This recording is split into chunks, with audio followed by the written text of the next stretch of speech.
Assalamualaikum warahmatullahi wabarakatuh. Waalaikumsalam warahmatullahi wabarakatuh. Selamat siang, salam sejahtera bagi kita semua. Yang terhormat Kepala Sekolah SDN Taman Nomor 3, Ibu Sri Idanya Rizky, dan juga Bapak Ibu Dewan Guru SDN Nomor 3 yang sangat kami banggakan. Juga saya untuk mempresentasikan dari rencana tindak lanjut dalam PKG PJOK yang sudah saya dapatkan selama kurang lebih 3 bulan. Pada saat ini saya akan memberikan sosialisasi atau presentasi rencana tindak lanjut di PKG PJOK saya, yaitu dengan tema Jumat Permainan Tradisional atau Jumprit. Adapun latar belakangnya RTL ini atau rencana tindak lanjut dengan permainan Jumat permainan tradisional ini adalah dalam upaya menciptakan lingkungan belajar yang berpihak pada peserta didik. Penting bagi guru PJOK untuk memberikan ruang bagi peserta didik untuk menyuarakan pendapatnya, membuat pilihan dan memiliki kepemilikan atas proses belajar mereka. Program Jumprit atau Jumat Permainan Tradisional dirancang untuk mempromosikan dan mendorong suara, pilihan, dan kepemilikan peserta didik. Program ini memberikan kesempatan pada peserta didik untuk terlibat dalam perencanaan, pelaksanaan, dan evaluasi dalam kegiatan fisik dan kesehatan, sehingga mereka merasa lebih bertanggung jawab dan bersemangat dalam proses belajar. Dan tujuan program yang pertama, mengembangkan keterampilan fisik dan kesehatan. Yang kedua, mendorong partisipasi aktif dan kepemimpinan. Yang ketiga, memfasilitasi pilihan dan kreativitas peserta didik. Yang keempat, membentuk perilaku siswa yang sesuai dengan profil pelajar Pancasila melalui permainan tradisional. Yang kelima, mengenalkan siswa pada macam-macam permainan tradisional. Capaian, langkah-langkah, dan hasil yang diharapkan untuk tiap tujuan: mendukung keterampilan kesehatan dan perkembangan murid, serta menerapkan budaya positif, yaitu gemar berolahraga, dengan capaian kreativitas peserta didik untuk membentuk perilaku siswa yang sesuai dengan profil pelajar Pancasila melalui permainan tradisional. Struktur program dan mitra dalam kelompok belajar kita di Ortiba. Strukturnya penanggung jawab adalah kepala sekolah, ketua program, guru PJOK, tim pelaksana, peserta didik, guru, dan orang tua atau wali murid.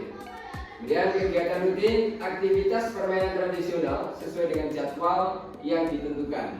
Kegiatan khusus, lomba permainan tradisional. Kemudian mitra kita adalah kelompok belajar kita atau kompel kita di Ortiba ini, kemudian peserta didik dan orang tua siswa.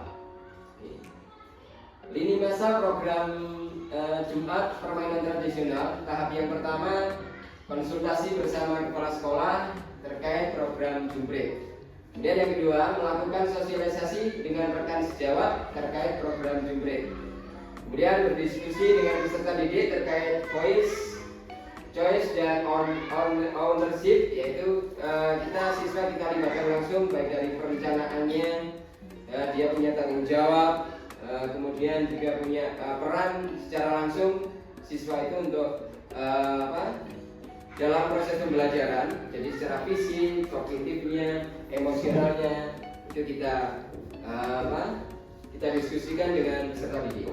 Kemudian untuk tahap yang keempat, pelaksanaan program Jumprit, yaitu pada hari Jumat atau Jumat Permainan Tradisional. Kemudian tahap kelima, melakukan evaluasi dan refleksi terkait program Jumprit atau Jumat Permainan Tradisional. Pernyataan tentang kapasitas yang dimiliki kelas atau sekolah. Yang pertama, itu ada aset manusia. Itu ada guru, ada siswa, ada wali murid atau komite, dan juga paguyuban. Aset politik itu berkenaan dengan kebijakan peraturan yang ada di sekolah, yaitu dari kepala sekolah, kebijakan kepala sekolah seperti itu. Kemudian aset fisik yang kita miliki adalah gedung dan sarpras. Baik itu gedung kelas, ada ruang kita ada ruang komputer, toilet komputer, perpustakaan, lapangan, kemudian sarana prasarana dan alat-alat olahraga maupun alat-alat yang lain. Kemudian aset sosial kita adalah dengan komite, dengan paguyuban dan warga sekitar. Kemudian aset finansial ini berhubungan dengan dana bos, seperti ini. Rencana evaluasi yang pertama melalui survei dan observasi. Kemudian yang kedua komunitas belajar sekolah. Dan yang ketiga peserta didik. Kemungkinan tantangan yang kita hadapi, yang pertama keterbatasan fasilitas dan alat. Jadi keterbatasan fasilitas olahraga dan alat-alat bisa menghambat pelaksanaan kegiatan. Kemudian motivasi peserta didik. Tidak semua peserta didik memiliki motivasi yang sama dalam berpartisipasi dalam kegiatan fisik. Kolaborasi dengan komunitas, tantangan dalam koordinasi dan kolaborasi dengan mitra komunitas. Kemudian waktu dan jadwal, menyesuaikan kegiatan dengan jadwal sekolah dan kegiatan lain peserta didik. Oke, terima kasih. Itu yang bisa saya sampaikan untuk program rencana tidak lanjut dari kegiatan saya selama 3 bulan di TKI Jogja. Jadi itu, kemudian ini dokumentasi itu. Jadi nanti kalau ada pertanyaan silakan Bapak Ibu setelah pemaparan ini selesai atau presentasi saya. Oke, itu yang bisa saya sampaikan dan saya ucapkan terima kasih. Wassalamualaikum warahmatullahi wabarakatuh. Waalaikumsalam warahmatullahi wabarakatuh.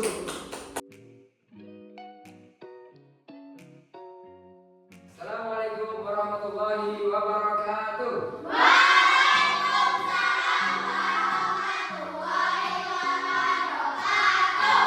Bagaimana kabarnya hari ini?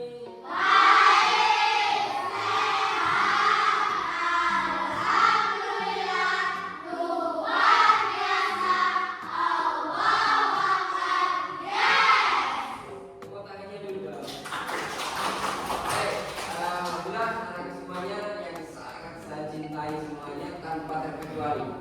Ya, di sini Pak Puji akan menjelaskan atau mempresentasikan, mensosialisasikan rencana tindak lanjut.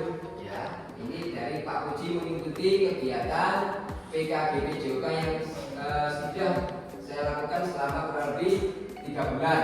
Ya, jadi Pak Puji yang kemarin PKGB Joka itu, sekarang Pak Puji memberikan rencana tindak lanjut pada anak-anak sosialisasinya ya. Jadi di sini Pak Puji membuat temanya yaitu Jumprit. Nah, kenapa Pak Jumprit? Itu adalah singkatan Jumat Permainan Tradisional. Oke, lanjut. Tujuannya di sini anak ini bisa nantinya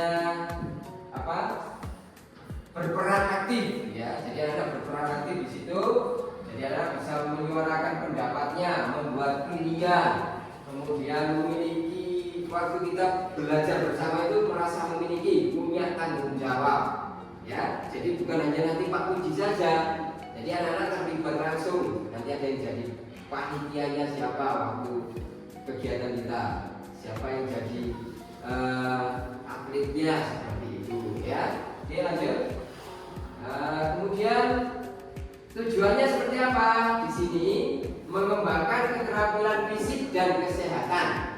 Ya, jadi tujuannya itu. Yang kedua, mendorong partisipasi aktif dan kepemimpinan. Jadi anak-anak semuanya nanti aktif, tidak ada yang hanya diam, hanya melihat.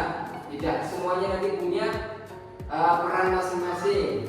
Kemudian ada yang tadi disampaikan Pak Puji, yang jadi kepemimpinan itu nanti ada yang jadi juri, ada yang jadi kayak tadi ada panitia, nanti ada perlombaan permainan tradisional.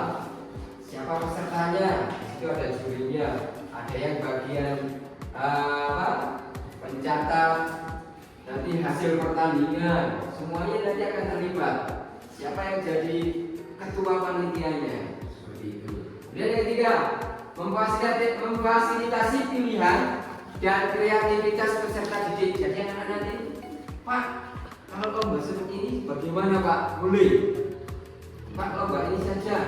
Kayak ada yang usul, Pak, lomba itu apa? Terompah atau hadiah raksasa. Pak, dikasih musik Pak, dikasih joget. Silakan, nanti yang menentukan pilihan adalah anak-anak sendiri. Bagaimana menilainya? Nanti anak-anak yang menentukan, yang membuat perancangan atau rencananya. Seperti itu. Oke, kemudian membentuk perilaku siswa yang sesuai dengan profil pelajar Pancasila melalui permainan tradisional. Kemudian yang kelima, mengenalkan siswa pada macam-macam permainan tradisional. Oke, lanjut. Nah, ini capaian langkahnya mendukung keterampilan, kemudian kesehatan dan perkembangan murid supaya kalian gemar berolahraga, ya, sesuai dengan profil pelajar Pancasila melalui permainan tradisional. Lanjut, Pak. Nah, strukturnya ini ada penanggung jawabnya adalah kepala sekolah kita, ketua programnya adalah Pak Uji, Guru PJOK, tim pelaksana, peserta didik, sampai semuanya siswa-siswi di sini, guru dan orang tua. Kegiatan rutinnya bagaimana? Permainan tradisional sesuai dengan jadwal yang ditentukan. Jadi kalau kita hari Jumat, ya, kegiatan kita di permainan tradisional ini kita laksanakan pada hari Jumat. Kemudian kegiatan khusus ini ada lomba permainan tradisional, bisa kita laksanakan pada pas meeting atau setelah kita melaksanakan kegiatan ujian akhir semester 1 dan 2, atau mungkin ada event Agustusan seperti itu, ya, atau Hardiknas banyak. Oke, lanjut. Nah, ini tahap di masa program unit tahapnya 1, 2, 3, 4 dan ada 5 itu, ya. Oke, lanjut.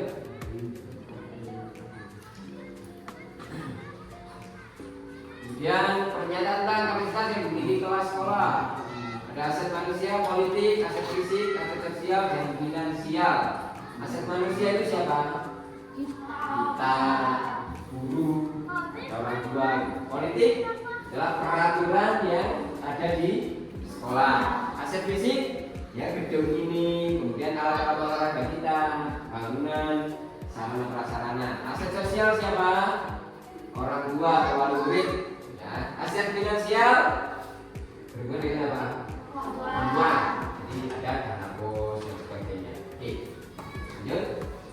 Rencananya evaluasi bagaimana melalui survei dan observasi. Kemudian komunitas belajar sekolah yang dimiliki oleh sekolah kita, namanya komunitas belajar Kortiba dari Bapak Ibu guru. Kemudian peserta didik. Oke, lanjut. Nah, ini kemungkinan tantangannya apa? Ada tantangan. Fasilitas kita mungkin tidak memenuhi, akhirnya ada keterbatasan ini jadi tantangan. Kemudian motivasi. Gak semua anak senang, Pak, saya nggak suka permainan tradisional, Pak. Itu tantangan. Kolaborasi dengan komunitas. Nah, kita harus ada koordinasi. Kalau tidak ada koordinasi, terus kita akan jalan. Kemudian waktu dan jadwal. Kita harus menyesuaikan waktu yang tepat mana, yang kosong yang mana. Kalau tidak dijadwal, pelaksanaan tidak bisa tercapai, tidak bisa dilaksanakan. Oke, lanjut. Ya, terima kasih. Tuh. Mungkin ada pertanyaan? Ya, gimana siapa pertanyaannya? Apa jenis permainan tradisionalnya, Pak? Oh, jenis permainan tradisional. Oke. Yang selama ini yang sudah kita laksanakan ada bentengan. Kemudian ada egrang, ada dakon. Kemudian nanti rencana kita ada permainan lagi dorong apa itu ya? Tong dorong gitu ya. Kemudian ada terompak atau bangkiak raksasa itu ya. Itu dengan kreasi musik boleh tadi yang saya sampaikan. Kemudian ada lagi gobak sodor dan masih banyak lagi. Itu diantaranya yang sudah masuk di program kita. Ya, sudah jelas? Ya, terima kasih. Itu yang bisa Pak Puji sampaikan. Dan saya akhiri, wassalamualaikum warahmatullahi wabarakatuh. Waalaikumsalam.